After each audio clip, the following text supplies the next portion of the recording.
happy to greet you as we have the final book club of 2022. And I am feeling some feelings about the book that we're going to review tonight. Thank you for joining us, and let's get stuck in. So, tonight's book, if you've seen the promos, is Going Home to Africa by Dot Becker. And the title is actually Going Home to Africa, The Adventure of a Lifetime. And if you follow her social media handles on Instagram, Facebook, and also her website, goinghometoafrica.com, there's a hashtag that follows, which is with Bluebell the van.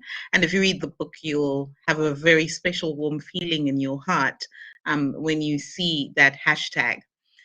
We are doing an awesome giveaway of this amazing book or travel memoir, Going Home to Africa by Dot Becker. We've got an e-version for you that she has kindly donated, and this one that is available in Zimbabwe. So the giveaway rules are simple for December.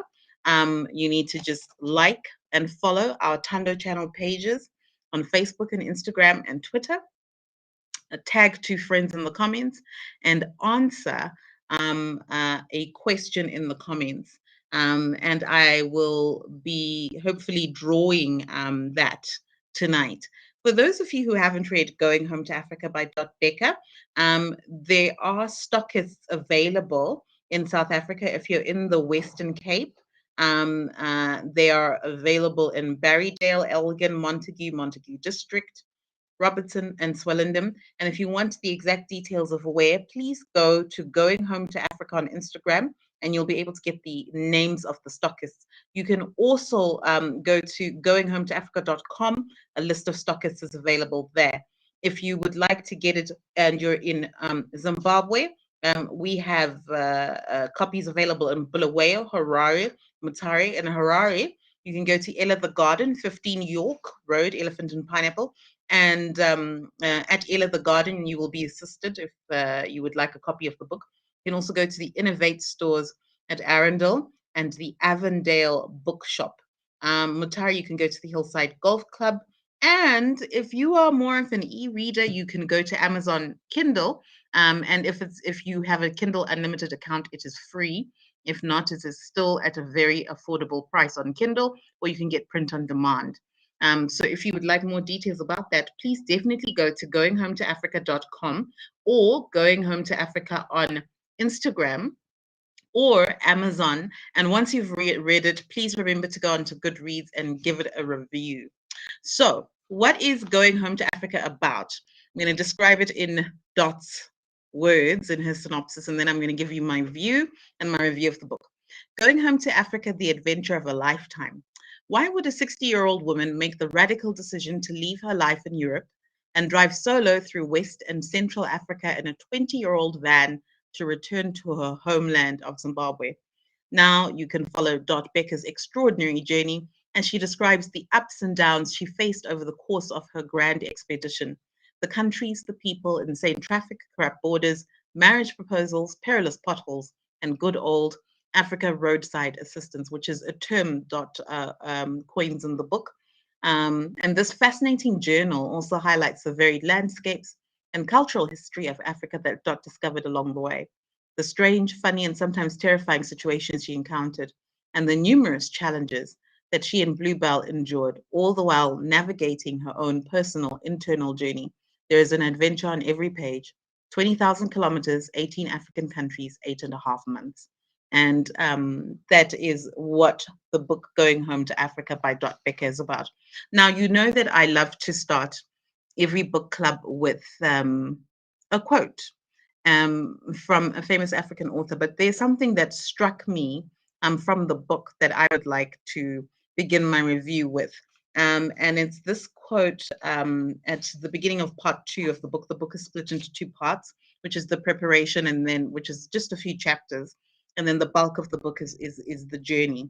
And the journey sort of like from the top of the West Coast down through Central Africa, still along the coast, through Namibia into Botswana, into Zimbabwe, the final destination into the city of Bulawayo.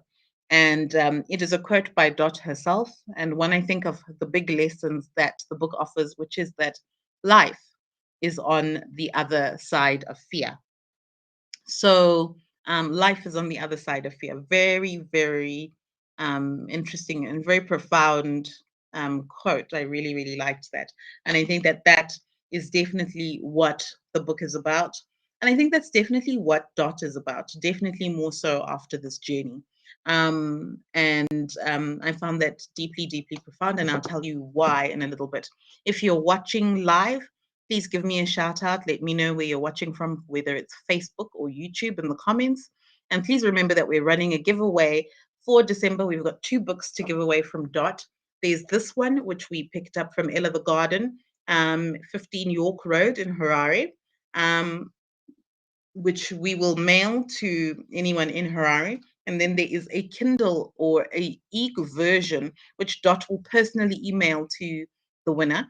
And you just need to do 3 things. First of all, like and follow our pages, Tando Channel, Instagram, Facebook, and Twitter, any of those 3. Then in the comments, um, uh, please tag 2 friends and then answer the question, answer the mystery, the question for the giveaway. And that's what you need to do to enter the draw for the giveaway. And we're giving away 2 books. And if you would like to know where you can get a copy of the book, you can go to goinghometoafrica.com, Going Home to Africa on Instagram, or just go on to Amazon.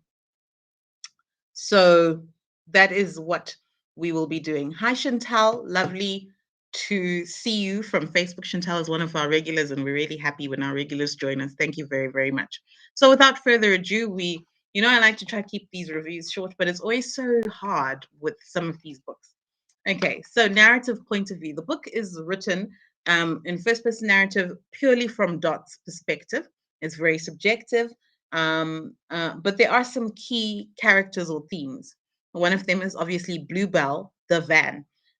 Bluebell is an old Ford van, and when we first, or how Bluebell is introduced to us in the book, in the preparation part of the book, is she is introduced to us as a unicorn. There are specific things that Dot is looking for in her journey when she finally decides she's going to drive home to Africa after she's faced this huge life transition, which she speaks a lot about in the introduction, the prologue, and the preparation of the book. And I don't want to spoil it because I think it's deeply profound what she shares in terms of her impetus and the trigger for the journey. But she's definitely going through a huge transition. She's having to leave some things behind and she's having to move towards something. And there's a lot more unknown in the something. But if she doesn't move, the pain of staying where she is going to be much harder than the pain of the unknown and the fear and the doubt. And the very first thought or trigger to this epic 8.5 month journey is, why don't I drive home? And of course, she's sitting in England when she says this, and home is Zimbabwe. So she decides she's going to drive home. Another epic thing about that decision is Dot at that stage is about 58 going on 59 when she decides to make this huge transition. And the thing is, Dot is not short of big transitions during that period of time either. So it's really inspiring. And if you are an African woman or just a woman, any ethnicity, any age, I would urge you to read this book because there is something distinctly feminine about the subjective point of view and the narrative point of view. There's something definitely powerful about a sort of a coming of age and coming to yourself and sort of testing the limitations that conventions place on us as women when we can do that. So I found the book to be deeply profound about life and womanhood from that perspective. And Dot obviously is quite clear about that from the beginning. But Bluebell is our unicorn who is going to rise up to the challenge of the first trigger to this journey, which is, what if I drove home? And Bluebell is an old Ford van. She's about 20 years old. The search for Bluebell is told in a very interesting, you know, um, uh, fun way. And Bluebell also goes on the same journey and has a journey of her own. And her journey is primarily with Africa's roads. sometimes with police roadblocks, oftentimes to the curiosity and observations of men around him. And Bluebell is, I think, a character in the book, and somebody, not somebody, something that we grow to become very fond of. So Bluebell is very, very deep and profound for me in that way. And one of the things that I found very deep and profound about Bluebell was the process of restoring and building Bluebell, and how much Dot was involved in that. She ended up doing a large amount of the restoration, but also maintaining and repairing Bluebell along the way through the 8 months, through the 18 different countries, through all of those border posts, through different varying road conditions. Is very, very deep. So that was very cool. And then the African roadside assistance, which is a term that Dot coined. I referred to this earlier. And it's really just about, I think, how humanity is actually sometimes a lot more redemptive than we think. And just how many times she was assisted on the road just by strangers passing by, and how sometimes they can be of the more reliable sort of roadside assistance than AA, and something very, I think, unique and beautiful to Africa. And then there's the African borders. And what I found very interesting is towards the end of the book, when she's nearing the end of her journey, she describes the Botswana border post as um, what is it? It is boring because it was efficient. So there wasn't much to say about it.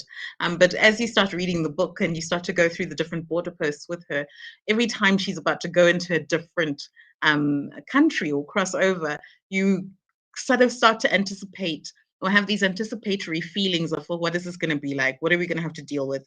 There are some of the same similar issues, but in this crazy and amazing way, it's also different to each country.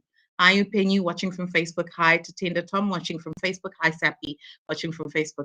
We're so glad to have you guys with us.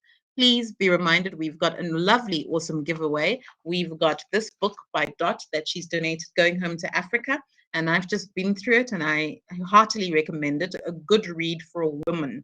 Good read for women who are thinking about doing something new, and definitely for good read for any woman going through a transition and a journey with herself. We've got a e-version, which Dot will email to you, and we've got this one, which if you are in Harare, we will have delivered to you within the next week.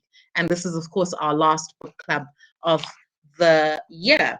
And our theme for tonight is the quote from Dot, which is, life is on the other side of fear.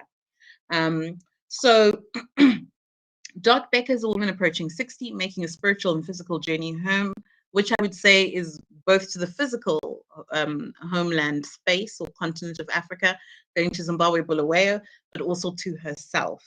It's a memoir, and it's a memoir that's got a very tight timeline, but she packs a lot into that timeline. You feel like you're going through that journey with her.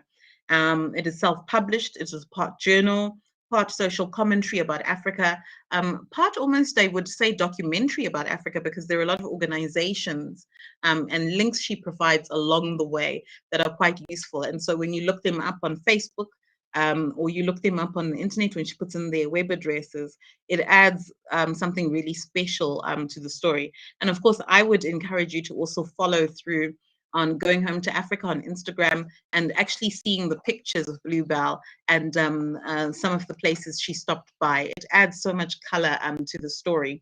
And one of the things I really appreciate about the storytelling is she goes through all of these different countries and takes us through every single one and all of the emotions she's going through, and very detailed descriptions of the scenery, the people, the culture, the history, the challenges, the ups, the downs. And I think she does it in a very honest and frank way. You feel like you're traveling with her, but at the same time, you almost feel like you're on a fantasy journey, and yet it is all real life. So I really like that dichotomy between fiction and nonfiction that we have there in this travel memoir. Big themes: leaving the past behind. What struck me about leaving the past behind is, as she's having to compress her life of 20, 30 years that she's lived overseas in Britain, she is having to decide what to keep. And as she goes on this journey, especially during the preparation stage, when to move on during different aspects of the journey, and what to walk away from, which sometimes is also very profound moments of who to walk away from in terms of some of the people that she encounters along the way. So I found that very interesting. And within the whole larger theme of life is on the other side of fear, how much courage that involves. And that the journey is a journey of personal bravery. The second big theme is change. Okay. So change, defying your own expectations of what you can and can't do, and testing your own limits and challenging conventions. And these two sort of challenges run side by side. Dot is very much having a personal conversation with herself about what she can and can't do and rediscovering that for herself. But at the same time, she is also encountering society, culture, different ethnicities, and Africa's idea of that as she's going across the journey. And it's interesting how her confidence is building as she continues to confront this change and how much living she is doing in a solitary way. So in terms of life is on the other side of fear, we have a big moment of fear where Dot is kind of like, what am I doing? Why am I doing this? And then she has a moment that she describes as an oh shit moment, which I would describe as a moment of doubt. All of the questions come up.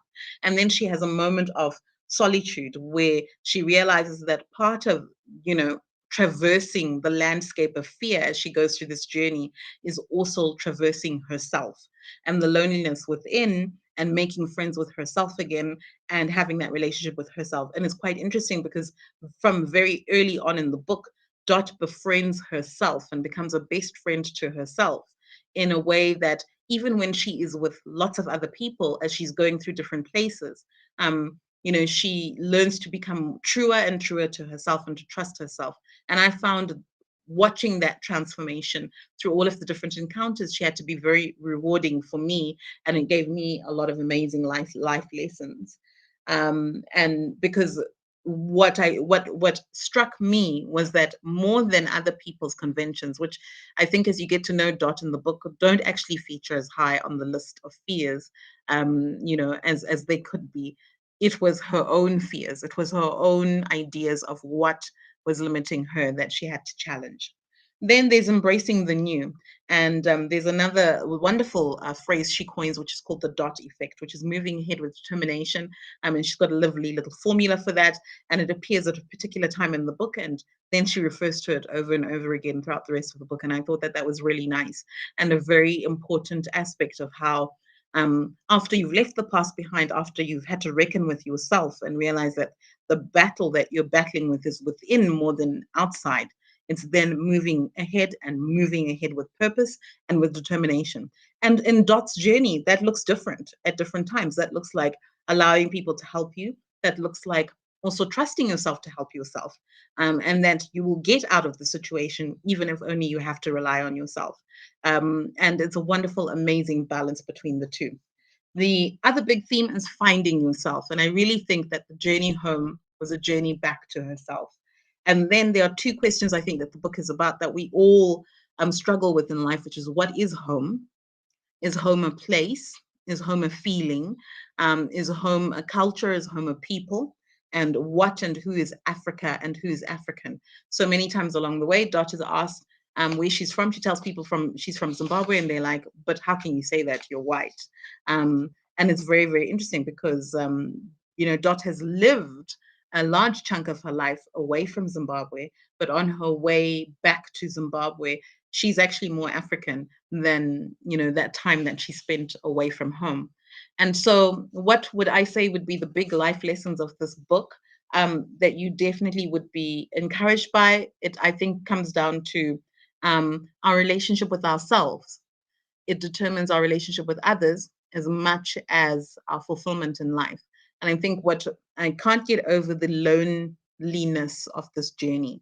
And I mean loneliness in terms of on like Lone Ranger ness of this journey. I mean, she took Africa, like with all of its misconceptions, dodgy maps, relying on Facebook groups, the goodness of humanity, um, uh, and went and she took it on her own.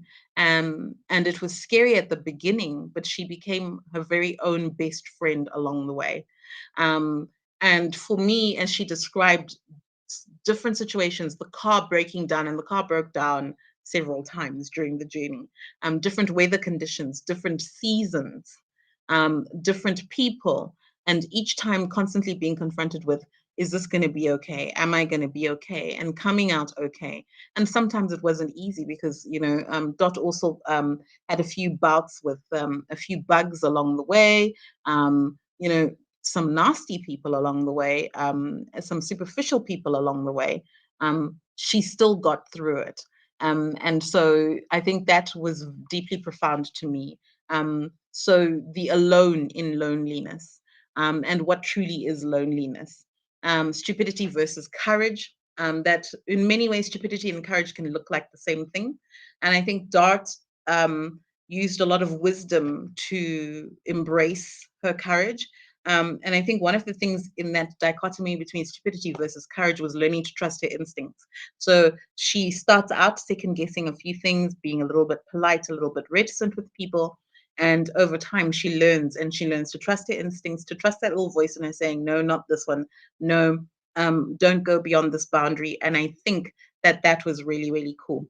Now, one of your questions was, how did she start off the journey? Where was the first stop? So she started off the journey in Europe on a ferry, um, uh, across from Spain to Morocco. And then the journey starts in Morocco in December 2018, and she arrives in Zimbabwe in August 2019. So that spans roughly about 8.5 months. But it actually took her 2 years to prepare for the journey. So that was finishing up everything to do with her life in England, working and raising the money to get Bluebell, doing all of the research about how she would map her journey, connecting to the different communities that would support her, and deciding how much time she would spend in different places. And so throughout the book, because most of the chapters when she goes on the journey are a chapter per country, you've got long chapters where she spends a lot of time, obviously because of the distance of a country or some of the experiences that she has, and short amounts of time because of the smallness of the country. Like Togo, for instance, was a little sliver, and a very short sort of experience. So that was the journey. And then there are people that she meets along the way, and some people that she meets more than once, who I do think are interesting side characters. But I think, to be honest, none more intense than Bluebell. Now, is there a passage in the book that especially stands out for you, and why? Thank you, Penyu. I have one that I really, really like, and it's pretty much from almost the center of the book. And to be honest, it was hard to pick because Dot throughout the book has these moments where she has these aha moments about people. And often through challenging her own prejudices, her own misconceptions. And you kind of feel like, oh my gosh, this is so profound. It's not just about the journey, it's about life itself. And these are the two paragraphs from when she is in um, Guinea, and it is about the roads in Africa, the crown jewels of Africa. What was most interesting about my drive, and indeed my whole journey through Africa, was my observation that where there were good roads, the villages were perceptibly better off. They were cleaner and looked just that bit better organized and more prosperous. The villages with proximity to a road had easier access to transport, and that meant being able to take produce and wares to neighboring villages or nearby markets. It became clear that roads and prosperity were inextricably linked. Just think how roads expanded the Roman Empire. As I drove along this particularly lovely road, how easy I was to please now. I had more time to look at my surroundings. The rainforest, too, was pristine, lush and green, varied and dense, and occasionally there were small clearings of bananas or sometimes pineapples. It was all extraordinarily beautiful. We no longer see what we have lost in nature due to human impact, but I saw the evidence when I compared the huge empty spaces of agriculture, mining, deforestation, and human habitation with the identifiable remains of what used to be vast areas of virgin rainforest. Africa is huge, and it has been abused by so many, not just its native cultures. As evening approached, I knew that I was not too far from Gukedu, where I had identified a place to securely park for the night on the other side of the town. The sun was close to setting when the inevitable tragedy happened. The beautiful road ended abruptly, and there was a police checkpoint to announce it. I was about 15 kilometers from the city, and after the checkpoint, the tarmac became so appallingly rutted and potholed that it almost made me want to turn back, but it was already nearly dark. The Grand Malay was the first thing I ran into the dark. It was hard enough to negotiate it in the light of day, but I had another 5 kilometers before I would reach my stop for the night. As if it couldn't get any worse, the pothole tarmac disappeared, and I found myself on an even worse stretch of road. I had to inch my way into slow traffic across a bridge that could only be standing by the sheer determination of will. The traffic was worsened by the fact that a truck, which I assumed had been driving in the opposite direction, had broken down in the middle of the road and now looked abandoned. Having a larger than average vehicle, I needed the extra room so that I could get by safely without killing anyone. I turned left, once again maneuvering my way around parked vehicles and hoped that I had left the worst behind me. I had not. The road, which continued for the next several kilometers, was on an even dirt track that had been gouged out of the ground next to the original tarmac road, itself now so broken and potholed that it was easy to understand why it was no longer used. I crawled along the dark, my headlight struggling to discern the best route. I breathed an enormous sigh of relief when I finally arrived at my destination, a large hotel set in enormous grounds but seemingly empty. Eventually, a man appeared in his vest and informed me that despite the vast grounds, I had to take a room at an exorbitant rate. And as she goes through the rest of this, this is actually one of the passages that I found deeply profound um, as we see Dot navigate the challenges. And I think what I really, really enjoyed about that was what she shared about um, uh, the roads in Africa and the parallel between prosperity, but also what struck me is that life is like that dirt road. You think that you're going through something, it seems like it will be smooth. There's great scenery along the way, and then sometimes there's just a lot of dirt and difficulty, and you just have to keep going through. And there are different passages like that with different amazing moments. But what I love and what you would see if you continue reading that passage in that chapter is Dot always comes out on top. So often she'll go through these hectic, hair raising moments, and you're kind of thinking, what will that be like? And if you're reading from a woman's perspective of traveling alone in Africa, you're thinking, where is this going to go?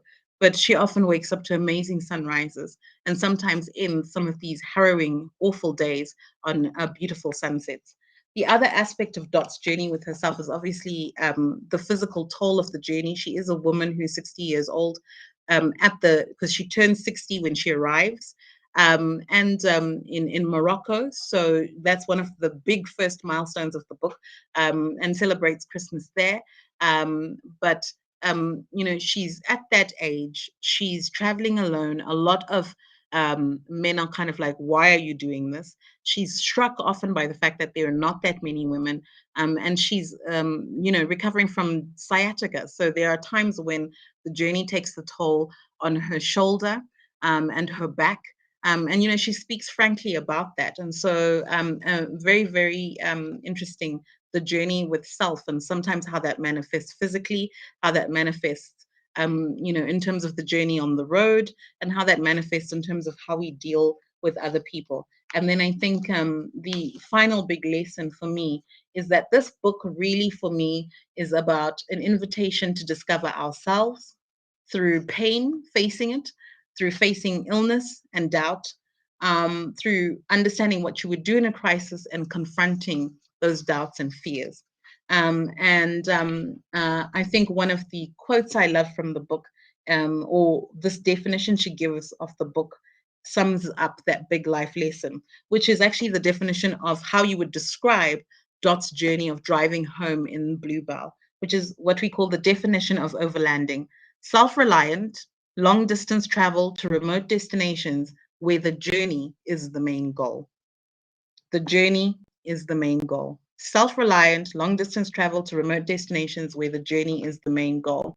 Um, so Going Home to Africa, The Adventure of a Lifetime is quite a hefty book. Dot herself, and the book is a winner of the 2019-2020 Most Inspiring Guest on the Global Travel Channel. And I understand why, because she's not just listing events or descriptions of places she went through. She's also taking you through the emotional and personal journey, and you do feel the change when you go through the journey. So definitely give it a try. And I picked this book especially for the last book of the year because I feel like Dot is giving us women an invitation to discover ourselves. I feel like she's giving us women an invitation to do new things, no matter how old or young or different we feel. And I feel like it was timely because we're all at a time when we're thinking about what it means to be home as we go to the festive holidays and we go on break. And this, for those of us who might not be able to travel as much as we had hoped or wanted to be, might be just the thing you need to go on a journey with yourself, vicariously through Dot's journey. So definitely give it a try. Remember to take a look at Going Home to Africa Instagram or goinghometoafrica.com, and you'll be able to get the outlets there.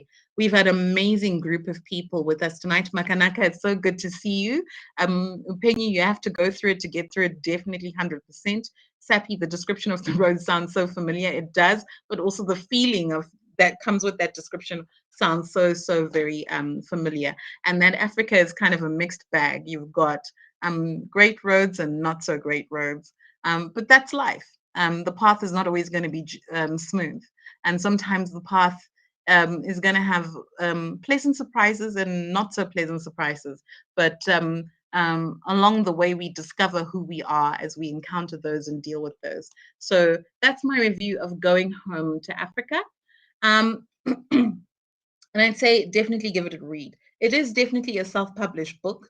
There are some aspects, especially in the beginning, where there is a little bit of repetition, you know, but for the most part, it's actually worth the read and actually quite cathartic. So that's my idea of Going Home to Africa, the adventure of a lifetime. I hope you get to learn about Dot more and Bluebell more. Now, remember, we've got our competition going. Dot has donated a book to the book club. And just another important thing for us to remember, which is that all the journey that she took across the 18 and a half, the 18 countries, the book itself, and all of the promotion that's going into this is helping with a project that Dot started at the beginning of the book, which is called the Kusasa Project, which deals with helping or empowering young rural girls in Zimbabwe. And she thought very deeply about that. And you can learn more about Kusasa. You can find a link on Going Home to Africa, or you can go straight to kusasa.com. So that is the book. And that is our last book club for the year. I'm so glad that you all came. And I'm so glad that we had some regulars. So remember, we have a competition. We're doing a live draw. Going Home to Africa. All you need to do is like and follow Tando channel pages, tag 2 friends in the comments, and we will be announcing that draw very soon. So that is Going Home to Africa with Dot Becker, and definitely a treat if you're feeling a little bit of wanderlust during uh, during this December holiday. Now, the question for the giveaway is name one of the 5 book club shows to watch this December. There are 5 shows that we are um, uh, uh, championing for December. We put up the post a week and a half ago, and we also put up the post in November. Name one of the top 5 book club shows to watch this December. So remember, to be eligible for the draw, you've got to follow us at Tando Channel. So that's on Instagram, Twitter, or Facebook. You've got to tag 2 of your friends in the comments and name one of the 5 book club shows to watch this December. Remember, I told you at the beginning we were going to have a mystery question. That is the question. Name one of the 5 book club shows to watch this December. Which one is it? Let us know, and we will announce the winner once you have entered your or qualified to enter the draw. So that is the question for the book club. Thank you very much again. It's been amazing seeing you all, and you've been such a great audience. I wish you all of goodness and happiness and rest and amazing personal journeys of your own this December.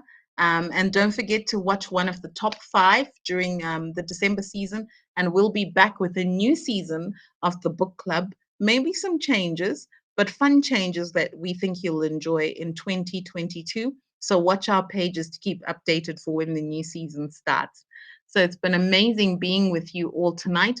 Remember, the question is name one of the five book clubs to watch this December. Follow us and like us at the Tando channel, Instagram, Twitter, or Facebook, and tag two of your friends in the comments. And we'll be posting who the winner is for this amazing giveaway. And remember, we've got two giveaways here. So thank you all. I love you all, and it's been great being with you. I will miss you over the holidays, and I'll see you for season 2 in 2022. Good night.